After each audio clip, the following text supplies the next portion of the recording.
come back to Jagdatic channel. It's not legal if we come to Bukittinggi city without seeing and perpetuating the building that is a symbol of this city, Jam Gadang.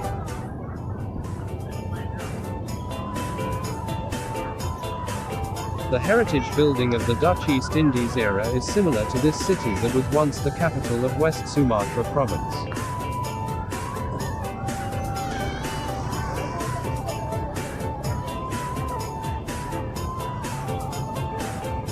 Evidently, the passage of time for decades has not made this monument forgotten by the residents of Bukittinggi. In fact, this clock tower continues to be their pride and is displayed on various types of souvenirs typical of this city.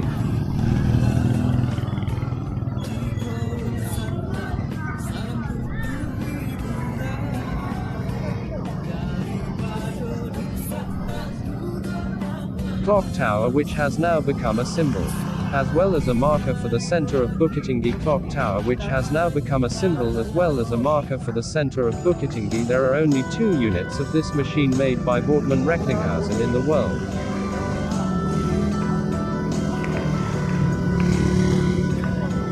At Jam Gadang Bukittinggi and Big Ben London. The bell on the top floor bears the name of the movement's manufacturer Boardman Recklinghausen from Germany. The bell on the top floor bears the name of the movement's manufacturer Boardman Recklinghausen from Germany. On the roof of the clock tower we can see the natural beauty that surrounds all corners of the city of Bukittinggi.